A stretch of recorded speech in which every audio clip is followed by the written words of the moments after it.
नमस्कार। आज की कहानी जिम्मेदार बेटा। एक बहुत बड़ा व्यापारी था। उस व्यापारी के घर बहुत सालों के बाद एक बेटे ने जन्म लिया। शायद यही वजह थी कि माता पिता उसे हद से ज़्यादा लाड़ करने लगे। इसका नतीजा यह हुआ कि जैसे जैसे वह लड़का बड़ा होते गया, अपनी मनमानी करने लगा। अपने बाप के पैसे को वो बेवजह उड़ाता रहा। वह ज़रूरी चीज़ें न खरीद कर बेवजह ऐसे चीज़ों के लिए ज़्यादा पैसे देता जो उससे ज़रूरत नहीं होती थी। अब लड़का जवान हो गया था, मगर उसका यह रवैया थोड़ा भी नहीं बदला। व्यापारी को अपने बेटे के ऐसे व्यवहार से अब बहुत दुख होता था।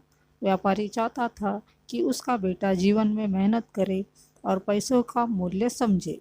एक दिन उस व्यापारी ने अपने बेटे को बुलाकर साफ साफ कह दिया कि मेरा जो कुछ भी है वह तेरा ही है, मगर यह सब पाने के लिए तुझे साबित करना पड़ेगा कि तू खुद अपने दम पर कुछ कमा सकता है। अगर तूने ऐसा नहीं किया तो मैं तुझे एक पाई भी नहीं दूंगा। अपने पिता का यह बदला हुआ रवैया देखकर उस लड़के को बहुत ज़्यादा हैरानी हुई और दुख भी हुआ। उसने मन ही मन निश्चय कर लिया कि वह अपने पापा को ज़रूर साबित करके दिखाएगा कि वह भी मेहनत करके पैसे कमा सकता है। यह सोचकर वह लड़का नगर में काम ढूंढने के लिए निकल पड़ा और काफ़ी समय तक इधर उधर काम की तलाश करते करते उसे एक सेठ के यहाँ ठेला ढकेलने का काम मिल गया। उस लड़के को अनाज की बोरियां ठेले पर लाद कर एक जगह से दूसरी जगह ले जाना पड़ता था। पूरे दिन का उसे उस वक्त के हिसाब से 1 रुपया मेहनताना मिलता था। हर दिन काम खत्म करके जब वह लड़का अपने घर जाकर खुद के कमाए हुए पैसे अपने पिता के हाथ में देता, तो पिताजी अपने घर के सामने के कुएं में वह 1 रुपया डाल देते थे। अगले कई दिन तक ऐसा चलता रहा। अब धीरे धीरे उस लड़के का सब्र का बांध टूटने लगा और एक दिन उसने अपने पिताजी से कहा, पापा आप ऐसा क्यों करते हैं?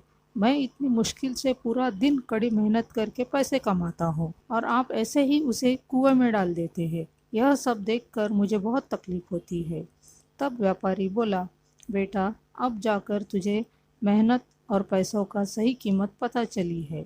मैं जानता हूँ जब अपनी मेहनत की कमाई कोई ऐसे फालतू में ज़ाया कर देता है तब कितनी तकलीफ़ होती है।